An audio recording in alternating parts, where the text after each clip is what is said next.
Welcome to the Last Dawn Stories channel. The apocalypse strikes, people stay indoors to avoid the heavy snow and zombies. The neighbors pried open my windows to loot my supplies. I said, welcome to settle in my lair. It's truly safe here. This year, the temperature dropped exceptionally fast, and the chills swept across the globe early on. I stood in the yard of my villa, bundled up in a thick coat, directing workers as they busied themselves. There was so much to do.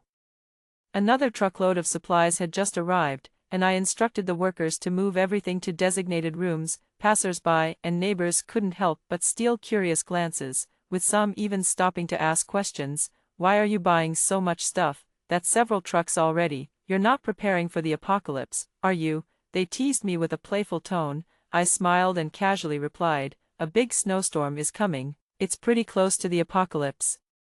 You'd better stock up too. A snowstorm? Yeah, it looks like it's going to be a cold year, but you're hoarding way too much. Looks like you're preparing for a zombie outbreak. You've hit the nail on the head. Zombies might actually show up. The neighbors burst into laughter, dismissing my earnest yet absurd remarks. However, as the trucks kept arriving, some neighbors began to feel uneasy. On top of that, my house's reinforced walls and new heating equipment made the atmosphere in the area tense. Panic quietly spread, and soon the entire villa neighborhood started renovating homes and stockpiling supplies just like I was. Before long, the news began promoting winter preparedness as well. The media warned that this year would be the coldest winter in a century and urged everyone to prepare in advance. And so, 3 days before the apocalypse officially began, the villa community had mostly completed their preparations. I nestled in my cozy little room, quietly awaiting the arrival of the end of the world. 3 days later, the icy wind cut like a blade, piercing to the bone. Heavy snow blanketed the city, paralyzing traffic. The government urged residents to stay indoors and avoid going outside. In our neighborhood chat group, everyone was in an uproar, enthusiastically discussing the latest apocalypse rumors. People expressed relief at having renovated their homes and stocked up on supplies in advance. Meanwhile, I was enjoying the warmth of my home. Just as I was drifting off to sleep, I heard the sound of an ambulance. The neighbors next door had called for emergency services, and the medics were now knocking on their door. Photos flooded the group chat, with everyone asking what had happened. I didn't need to look, I already knew. The neighbor had been infected. He was about to turn into a zombie. Moments after the paramedics entered, a blood-curdling scream erupted. One of the medics stumbled out, crawling and tumbling. Unfortunately, he didn't make it to the ambulance before the infected neighbor pounced on him and tore into him. Blood sprayed everywhere, and the horrifying screams mixed with the howling wind, creating a chilling symphony. Oh my God, that guy is biting his neck. This is terrifying. Did he take something? Is he crazy? Call the police, call the police. As the chat buzzed with frantic messages, sirens began wailing in the distance, but no police ever arrived. The emergency response system had already collapsed. While people cursed and speculated in the chat, the snowstorm grew fiercer, reducing visibility to near zero. No one could see what was happening outside anymore. Eventually, the snow buried the first floor of the houses entirely. The apocalypse had officially begun. Snow continued to pile up, now creeping up to the second floor. That morning, the blizzard paused for a while. Finally, people ventured out through second-floor windows to get some air, play, and enjoy themselves. They had completely forgotten about the zombie attack 2 days ago. Of course, with the snow disrupting internet connections and cutting everyone off, no one could stay informed. So, when someone ran out pleading for help, saying a family member had a raging fever, everyone rushed to assist without any precautions, and thus, the second wave of zombie attacks began. The once cheerful crowd scattered in panic, screaming. Zombies chased after those who didn't make it back inside in time. The horde grew larger, spreading rapidly. Soon, bloodthirsty zombies roamed every corner of the villa community. From my second-floor window, I could see a young couple across from me. They looked at me from a distance. We don't have much food left. They held up an A4 sheet of paper to signal me. Well, I had food, but how did they expect me to get it to them? There were 2-yard walls and a walkway between my house and theirs. The heavy snow had leveled the obstacles, but worse than the snow were the zombies roaming outside. Going out was out of the question. The only option was to throw the supplies. All right, I gestured back to them. I grabbed 2 packets of instant noodles and 2 sausages and threw them in their direction. Not bad. My aim landed them about 2/3 of the way to their window. Whether they dared to go down and retrieve them was their choice. I stood by the window, watching. After all, no one was going to risk their life for someone else. Other neighbors noticed as well and stood by their windows to watch the drama unfold. The sound of me throwing the supplies attracted zombies. The couple didn't dare go down, and so, we all waited. We waited until nightfall. The instant noodles and sausages remained near the zombies, untouched. No one dared to retrieve them. With no one making a move, I went to rest. In the early hours, a series of piercing screams jolted me awake. Someone had fallen victim. In the beams of multiple flashlights, I saw zombies hunched over a person, feasting on them. It wasn't the young couple across from me. It was a neighbor on the other side. He had tried to sneak out under the cover of darkness, but met a grim end. Now, no one dared to step outside their doors. As the saying goes, I can give it to you, but do you dare come and get it? Still, there would always be those desperate enough to take risks. After all, when the couple said they had no food left, they truly meant it. Once again, they turned to me for help. I pointed to the blood-stained instant noodles and sausages in the snow and wrote a few large words on paper, "Then go and get them." Their faces changed. Fear and reluctance evident as they frowned and shook their heads. Cowards, if you don't even dare to leave your house, how do you expect others to help you? What are you waiting for? Someone to spoon-feed you? Evening brought more snow. I closed my eyes. Sensing the situation outside, the extreme cold was terrible, but it had its advantages. Zombie movements were restricted, making it a good opportunity to venture out. So, when I heard someone knocking on my window, I pretended not to notice. I had installed metal shields over my windows. If they couldn't break through, they'd move on to someone else. But some things don't go as planned. A thunderous boom shook the ground. The entire house trembled. And I leaped off the couch in shock, pulling aside the metal shield. I saw a house not far to my left engulfed in roaring flames, burning fiercely amidst the snowstorm. Neighbors, braving the wind and snow, dashed out of their homes and charged toward mine. Flashlights illuminated me as their beams hit the glass window, reflecting off my face, making me squint. They were coming for me. I shut the shield and retreated to my couch. The shields wouldn't hold.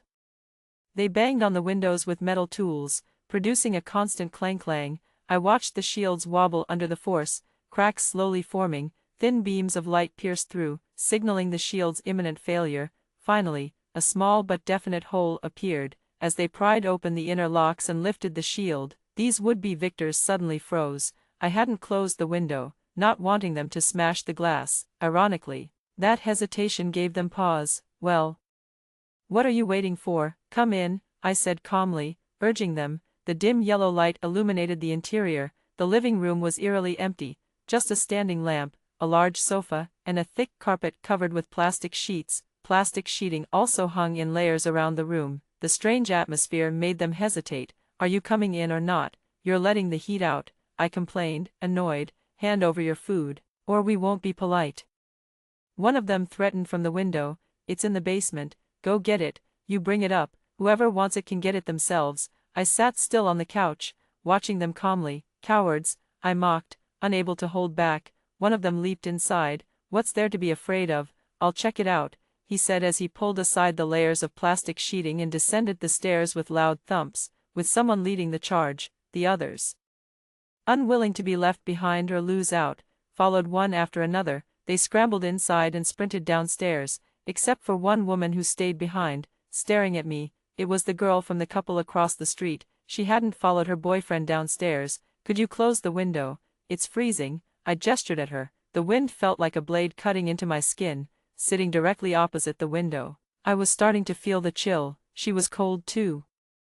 Hastily shutting the window, "Why are you so calm?" she asked curiously. I replied, "Would resisting do me any good?" She didn't answer. Including her, there were 6 of them, 5 strong men against someone like me, a young, frail student. It was no contest. It made sense that I wouldn't resist. "What happened next door?" I asked. "Someone threw a gas cylinder." "Are they crazy?" "Maybe they were experimenting." "The zombies outside are frozen solid. It's pretty safe now." Without zombies, they'd begun taking action, and their target had always been me. Time ticked by slowly. The 5 men showed no signs of returning, and the girl began to grow anxious. "Are you going to look for them?" I asked. She bit her lip, clearly wanting to go but too afraid. If she were brave, she would have followed the group to the basement in the first place. Is there someone else in the basement? She asked suspiciously. I nodded approvingly. My sister is down there. Would you like to say hello? Just her, she asked cautiously. Just her, she frowned, trying to gauge the truth in my words. Why haven't they come back yet? I looked at her like she was a fool and repeated, because my sister is down there. Why would they come back? Her expression shifted from confusion to shock. No way, he wouldn't do that. Why not? My sister's beautiful, prettier than you. My calm tone infuriated her, and she lunged at me. But before she got close, I slapped her hard, sending her stumbling back to the window. You, how dare you? She glared at me furiously. You're breaking into my house. Why wouldn't I dare? She was stunned silent, shaking. She got back up, her gaze flickering toward the direction the men had gone. She wanted to go, but lacked the courage. Finally, she opened the window and jumped out, hurriedly running back home. I didn't stop her, merely closed the window again. Useless, I muttered in disdain. By morning, the snowstorm had stopped. Zombies lay buried beneath a thick blanket of snow. Once again, neighbors began climbing out of their windows, moving about. I watched as the girl eagerly mingled with others, all of whom soon turned their eerie gazes toward me. I waved at them, and they walked over. I opened the window to let them in. The girl quickly closed the window behind her and stared at me. We waited all night, and they never came back. They're enjoying themselves in the basement. Liar, where are they? I pointed at the thick plastic sheets. You've been here before, go find them. A man grabbed me, pulling me up and shoving me aside. Lead the way. I stumbled, falling to the floor, both of my legs detached from my body. The sight abrupt and horrifying. Everyone screamed, recoiling in shock. Several tried to flee through the window. I scowled. You broke my prosthetics. They calmed down. And someone came to check. Indeed, they were prosthetic legs, just a cripple. Someone sneered. The tension eased. The 6 who entered began scheming again. Now that they knew why I couldn't move, they stopped pressuring me and headed downstairs. The girl stayed by the window, keeping a wary eye on me. Look at you, I mocked. Your boyfriend hasn't come back, and you're not even going to look for him. I'm here, aren't I? No need for everyone to go. Then what are you afraid of? Suddenly, there were a few short, sharp screams from downstairs. Silence followed. The woman flinched, her face pale. What else is in this house? She demanded. I replied earnestly. It's just my sister. Liar, my sister, my blood-related sister, biologically mine. She didn't believe me and was ready to flee again. This time, I didn't let her. I lowered the metal shield behind the window. A secondary electric metal shutter dropped, trapping her inside. What are you doing? She screamed in despair. Taking you to the basement to see for yourself. You're going to kill me and still want me to walk down there. What's there to fear? You might not even die. Wouldn't it be better to die knowing the truth? I urged her to face reality. After much struggle, she finally gave in, helping me reattach my prosthetics and supporting me downstairs. I shouldn't have come, she sobbed, but we're out of food at home. We had no choice. Didn't you see me stockpiling supplies? We did, but we didn't think it'd get this bad. Besides, let's be honest, whoever stocks the most ends up suffering the most. She wasn't wrong. We chatted as we descended to the first floor. The basement door was ajar, light spilling faintly from within. The room was warm, and the thick winter coat she wore soon had her sweating profusely. Trembling, she finally removed it, knowing there was no turning back. They're all dead, she said with a strange calmness, the kind that comes after despair. The stench of blood wafted up from the basement, so strong it made her retch. In disasters, casualties are inevitable, but they can't all be dead. Don't lose hope.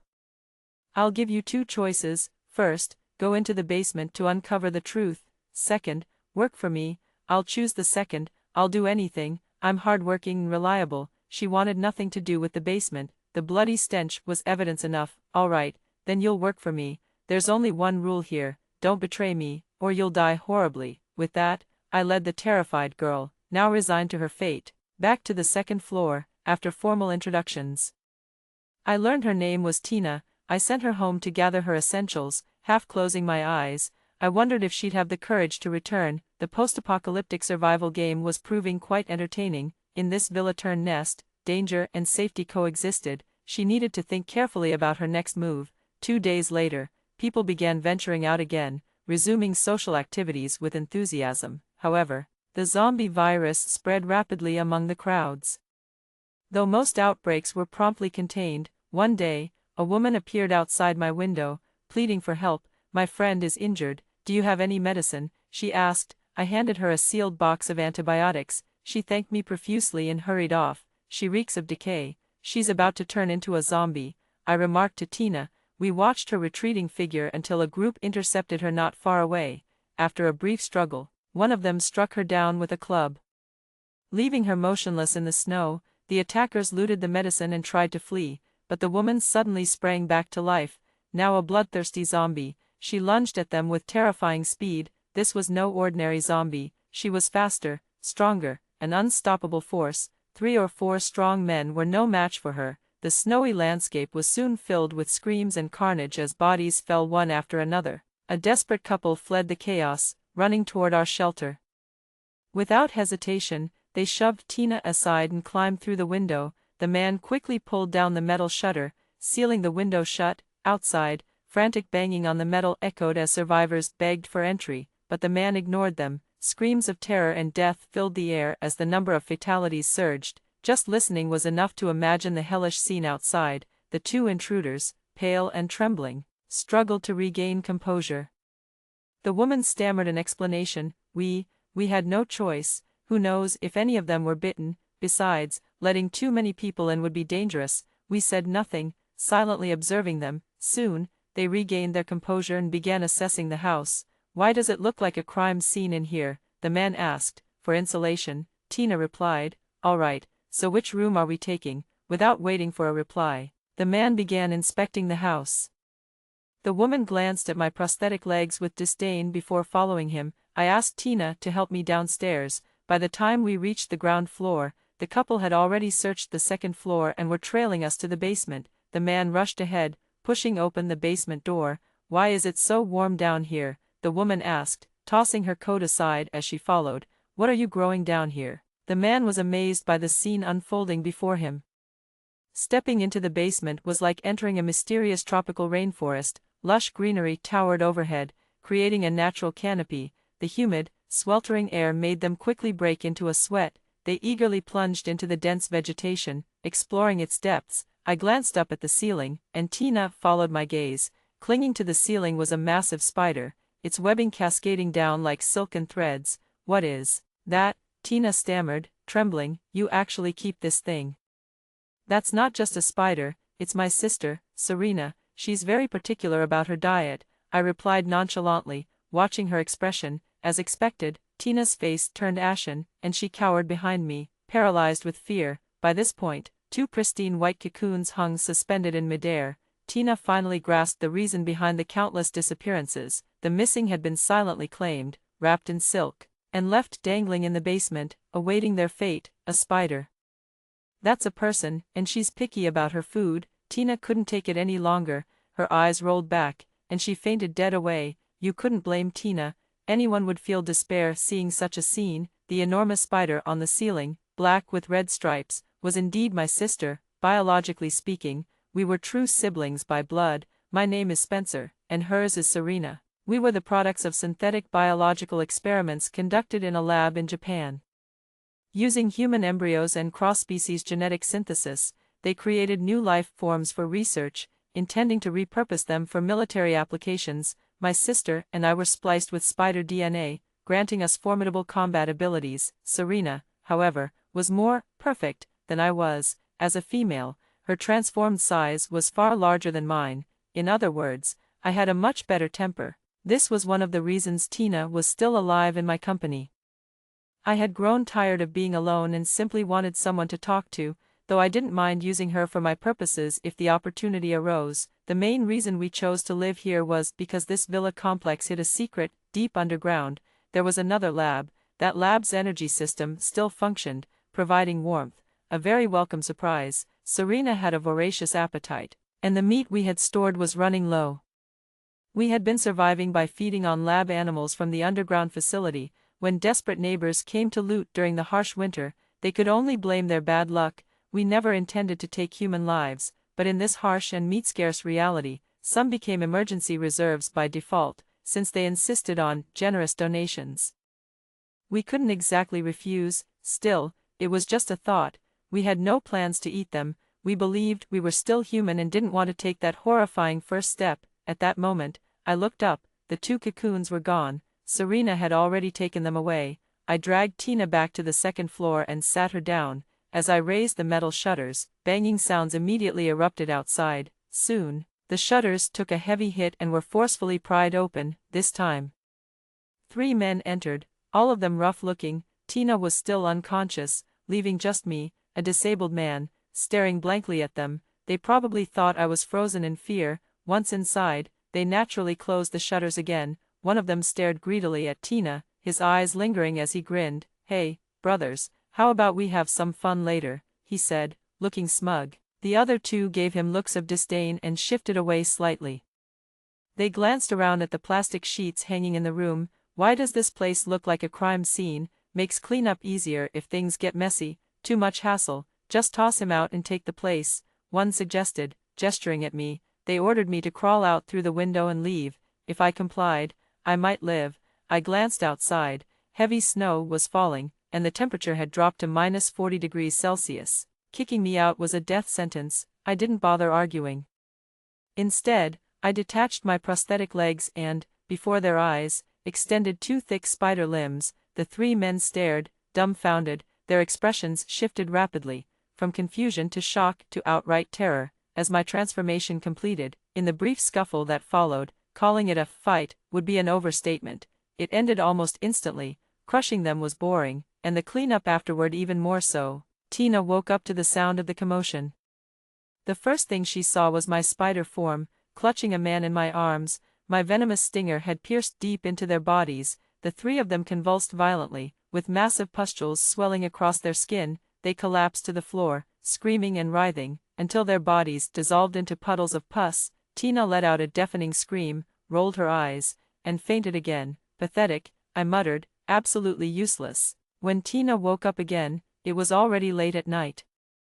I had replaced the plastic sheets and was sitting on the couch, reading a book. She sat on the sofa, staring blankly at me in a daze. I tossed her some bread and water. It took her a while to react, and when she finally nibbled at the bread, she looked like it tasted like cardboard. Then, with a hoarse voice, she said, "You have legs?" "Yes, always have," I replied. The awkward conversation was interrupted by the sound of gunfire outside. "They've managed to get guns." I opened the window to take a look. The night was deep, the kind that made stepping outside unbearable, yet, a large group of people had arrived, a migrating convoy, hurriedly on the move. They were systematically searching every house, looking for shelter. Their intentions were clear. Anyone found had 2 choices: join them or be executed on the spot. "How interesting," I murmured sarcastically, then quickly brought Tina downstairs into the basement. My sister Serena had already reverted to her human form and was sitting on the sofa, sipping tea. As soon as I saw her, I said, "A migrating convoy has arrived, about 60 people, and they have guns." We retreated to the second level of the basement, sealed the door, and started watching the surveillance footage. Not long after we got ready, several people broke into the house one after another. "No one here." "Impossible. They said there was a legless male student and a young woman living here. This place doesn't look like it has food. Check upstairs and downstairs quickly." As they rummaged around, they found a lot of fresh food in the kitchen and cheered. Naturally, they decided to stay here. After all, the place was warm, especially the basement, which felt like a tropical rainforest. It was far too comfortable to pass up, but one question lingered. Where were the residents? Wasn't there supposed to be a man and a woman here? Could be hiding. Keep searching. Could there be a hidden room? Check the walls and ceilings thoroughly. And so, 5 men and 3 women boldly settled in. Serena, glancing away from the surveillance screen, turned her gaze to Tina. "Is she my emergency ration?" Serena teased, loving to scare people. Tina shivered violently. "She's my assistant," I replied. Serena raised her eyebrows. "An assistant? She looks like she's only good for consuming resources. She's capable of plenty. You'll see soon enough." Serena rolled her eyes and left, uninterested in arguing. "Your time to shine is coming soon. Don't mess it up," I warned Tina. She nodded furiously. "I'll do my best." I chuckled at how terrified she looked. I had no intention of making her do anything truly horrific, but scaring her a little beforehand ensured she wouldn't mess up when it counted. Just wait, things were about to get interesting. As the migration convoy grew, so did the number of mutated zombies trailing them. Thankfully, people had moved past the stage of blind panic and fear, adapting to the survivalist phase. They organized zombie clearing parties, which inevitably led to resource plundering among themselves. My villa became a prime target. The long-time residents of this area knew I had stocked up several truckloads of supplies before the snowstorm. It was rumored that I could stay holed up here for 10 years without issue. The word spread, and more people came, breaking in and looting. After several fierce battles, 8 people eventually reached an agreement to stay here together. 2 bodies had been temporarily tossed into the basement, and Serena had dragged them to the second sub-level. Tina trembled. There's really nothing else to eat. There's chicken, fish, rabbit. Take your pick, then.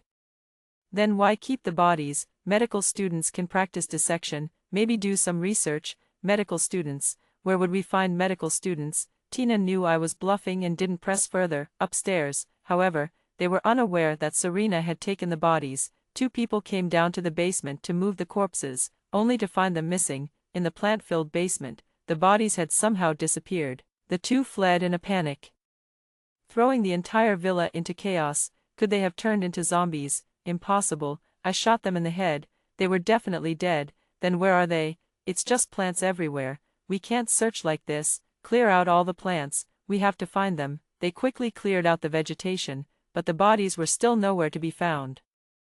I used the intercom to address the house. One of you 8 isn't human. That person took the bodies. Who's talking? The 8 of them jumped up, eyeing each other suspiciously. One of you looks human but is actually a monster. The evidence is under the bed in the upstairs bedroom. I turned off the mic and said to Serena, "Get ready, I'm about to start the game." Serena nodded and led Tina away. Soon, they found the hidden camera. The footage was brief.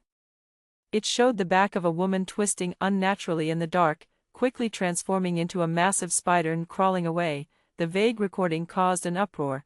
They'd heard rumors of humans mutating into animals, but spiders, turning back into humans. I knew ours wasn't the only lab conducting synthetic gene experiments. In this apocalyptic disaster, many of my kind had probably escaped. I wondered if I might encounter others like me in this migrating convoy. I appeared in the basement and was quickly discovered. When the 8 people saw me, they looked as though they'd found a savior. They hurriedly gathered around and started interrogating me. Where did all the food go? Weren't there a lot of supplies? Where are they? Where's the woman? Why is it just you? Is the woman in the camera the same one you were with? Where is she? Who is this monster you mentioned? Is it a spider? That's ridiculous. There were too many questions.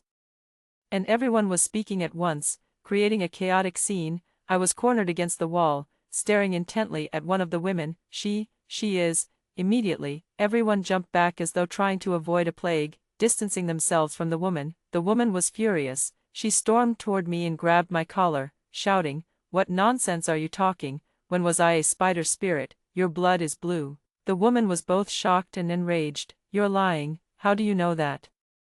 Her reaction was off. A man suddenly stepped forward and, without warning, slashed her hand with a knife. He barely made a deep cut, but blood began to flow from the wound, pale red, tinged with a faint blue. Everyone stared in shock, asking me, "What's going on? Why is her blood like this?" "She's having a fever. It'll soon turn into a high fever, and then she'll either become a mutated zombie or a spider spirit." "I'm not having a fever." The woman lunged at me, punching and kicking.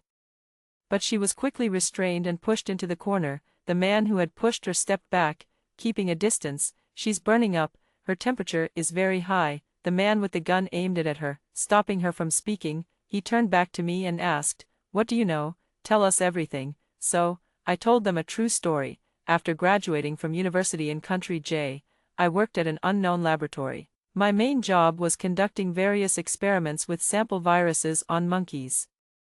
That day, while I was cleaning a sink, an alarm went off. My colleagues urgently told me that 43 monkeys had escaped from the lab and urged me to leave immediately. Through the window, I saw many security guards chasing the monkeys into the woods. Then the lab exploded. I lost both my legs. Later, I came back to my country and have been living here ever since. What kind of experiments were you doing? Biotechnology. Cellular regeneration. Does this have anything to do with her blood being abnormal? The escape of the monkeys wasn't an accident. A colleague told me before dying that this was all part of a conspiracy. Country J planned a large-scale purge of humans. in the new age of immunity, only the strongest can survive. If you're strong enough, the virus won't change you, and you will survive. She doesn't make the cut. Once her blood turns blue, she'll either become a zombie or mutate into a spider form. The woman panicked, her high-pitched voice protesting, "This is impossible, you can't just accuse me like this, you don't have enough evidence, you've already started bleeding." Tears, the woman's emotions caused her blood vessels to rupture, and blood tears began uncontrollably streaming from her eyes. The blood was bright red, but with a disturbing blue hue. The others were even more terrified now. "You're making this up, you're lying." The woman screamed and suddenly began vomiting blood.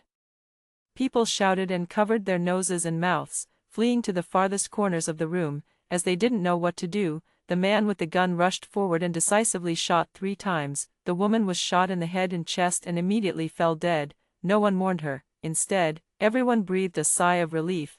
I too felt relieved as I looked at the woman's corpse lying in a pool of blood. Most of the story I told wasn't a lie. She really was falling ill.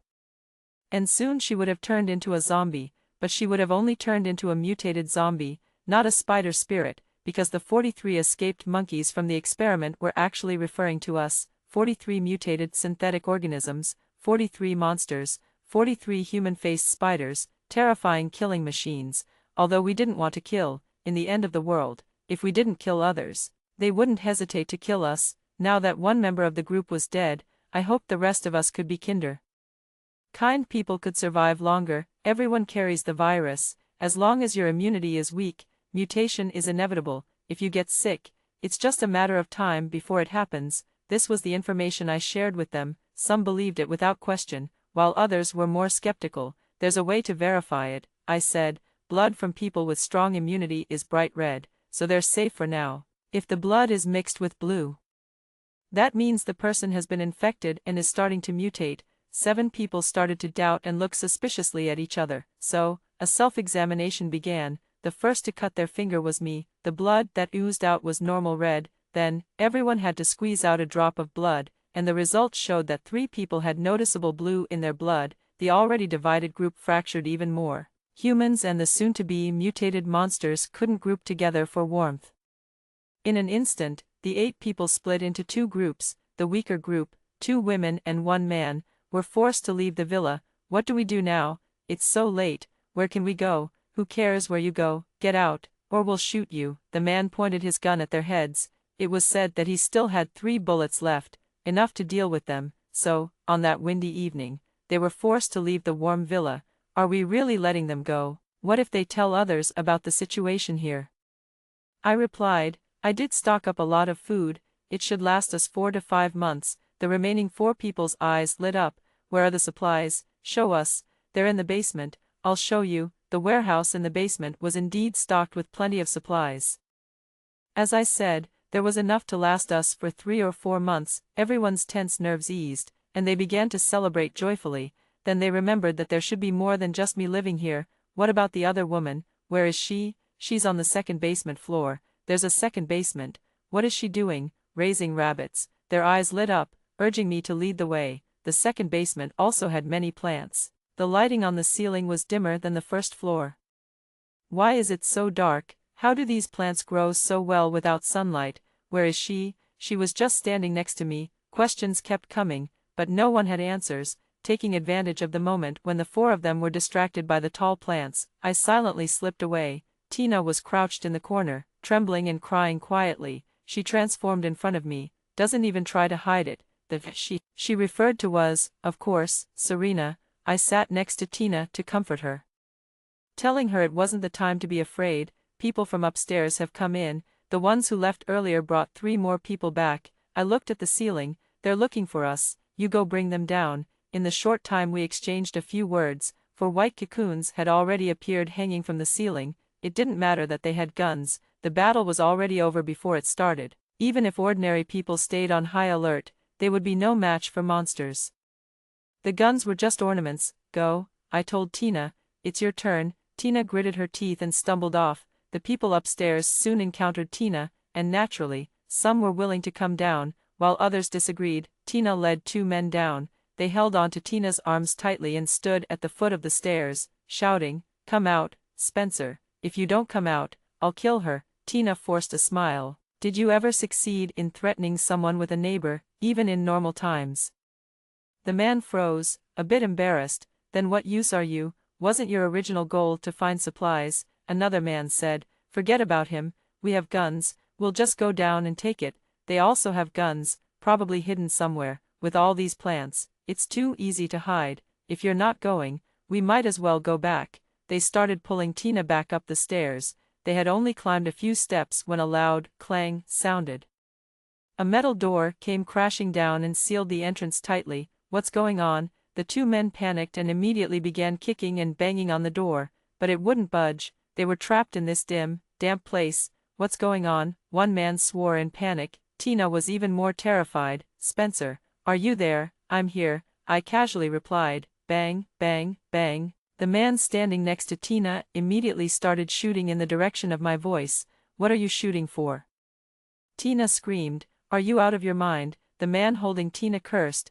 "What good will shooting him do, wasting bullets?" "I didn't, I was just nervous." The man lowered his gun, nervously defending himself. "Spencer, Spencer," Tina cried desperately. I didn't respond, and the three of them were left uncertain whether I was alive or dead. At that moment, the upstairs suddenly erupted with screams, running, and furniture crashing. I knew it was Serena, and before she could act, someone had already turned into a zombie. I had said those three would become zombies, and now it was coming true. Bang, bang. After the gunshots upstairs, everything fell silent. The two men became even more fearful and hid behind Tina, too scared to move. "This house is cursed. You know what's going on, right? Tell us, so we can die knowing why." Tina sobbed quietly. She didn't dare say anything. The two men pressured her, even choking her by the neck to threaten her.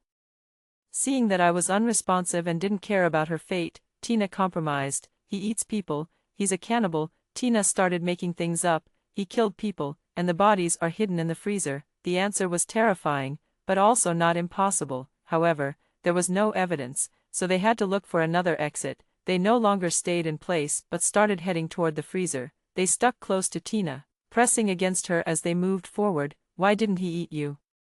one man asked. "I'm the emergency food," Tina said self-deprecatingly. "You should have escaped with us. I don't know where the exit is. I've only been here for less than a week." Finally, they reached the freezer door, which was pitch black inside. "The lights are in there," Tina said. "Should we all go in, or should someone stay outside?" They turned on their flashlight to look inside but could only see the cold mist and rows of shelves. "Go in and check to confirm," the man told his companion. The companion hesitated, so the man handed Tina to him and took the gun inside himself. The light was near the entrance, but to turn it on, he had to step all the way into the freezer. As soon as the light flickered on, the freezer door slammed shut. Both inside and outside screamed in panic. Tina screamed, "He's in there, run, let's escape, please, take me with you." The man didn't hesitate and ran with Tina, leaving the other man desperately pounding on the door. I stepped out from behind a shelf, planning to give him a chance. "He left you behind to escape, don't move." The man immediately aimed his gun at me, trembling with nervousness. "Do you really eat people?" "That's nonsense, you're the one who eats people," I protested unhappily. "Don't be ridiculous. Even in an apocalypse, robbing and killing doesn't mean you have to make up lies about me." The man's expression relaxed a bit, and he lowered his gun slightly, though still worried. "The freezer doesn't have any bodies, right? Lots of sheep, cows, rabbits, and chickens." I stocked up on a lot of meat. The man fully relaxed and pointed his gun toward the way. "Show me." I led him around, and indeed, there were no human bodies. The shelves were filled with various animal meats, and he was deeply fascinated. Then he suddenly turned and punched me down, looking at me with disdain as I passed out. "You'll stay here. You'll be the first human food to be frozen. Aren't you honored?" He eagerly began searching for an exit, only to be knocked down by me with one punch. I grabbed his gun and said to the man who was truly unconscious on the ground, "You're right, you should be honored to stay here." I had intended to give him a chance to live, but unfortunately, he didn't value it. After I made my escape, my sister Serena returned. She had already cleared out the zombies upstairs, and the villa had returned to its usual calm. Tina and the man had managed to escape, which was part of the plan all along. Whether she would return, or in what way she might, remained uncertain. After all, Tina was very afraid of us. She always saw herself as nothing more than emergency food to us, but she was wrong. I had hinted to my sister that hunting humans for meat was just a scare tactic to make Tina behave. We don't eat people, we still retained our human nature, and we would never take that terrifying step, but there was no need to explain all that to her. Trust had to be built gradually through our interactions. Soon, large groups of people will come. The supplies here are worth the risk. Let them come, Serena said. I guarantee they will love this house. We looked down at our feet. Deep within this villa, there was actually another biological laboratory. This was the real secret that Spencer, before his death, had told me. He was the true protagonist of the story I had described, a researcher at the laboratory. He was the only one we, the 43 monsters, could call a friend. He had quietly guided us on how to escape J Country and adapt to the unknown world outside. That opportunity finally came when the laboratory wanted to use us for a field experiment. Not only did my sister and I manage to escape, but we also destroyed the laboratory and rescued the other companions, but unexpectedly, Spencer, who had been helping us, was killed by his colleagues. I used his identity to live here, and beneath my feet was another recently abandoned laboratory. This was also why this villa was so warm. The laboratory's power system was still running. All our spider companions lived inside, capturing people to repair things and open up underground areas. Those people work quite efficiently, Serena said. We need more hands to help with the expansion. We can use the sewers to reach more places. They'll come, they'll be here soon to join us. In a world overrun by mutated zombies, the only relatively safe place was underground. Humans should unite with us, otherwise, they'll end up joining the zombie ranks, but these people would have to be carefully chosen. Those who only sought to plunder and bully the weak had no right to live in the underground laboratory. At that moment, noise came from upstairs. Footsteps. Are they already here? Serena said, surprised. Let's go, you can rest for now. 2 young girls from our group appeared in front of us. One of them said, it's our turn now, right? The other had excitement sparkling in her eyes. Just leave them to us. I'll make sure to select carefully. There's one of us among them, Serena reminded them. Got it, they replied in unison. I couldn't help but feel concerned as I watched their slender figures leave. In the environment of the apocalypse, how many people would be able to withstand their tests? That's all the story. What do you think of this story? Share with me in the comments section. What would you do if you were in this situation? Looking forward to hearing from you. If you liked this story, don't forget to like it, share it, and subscribe to my channel. See you next time.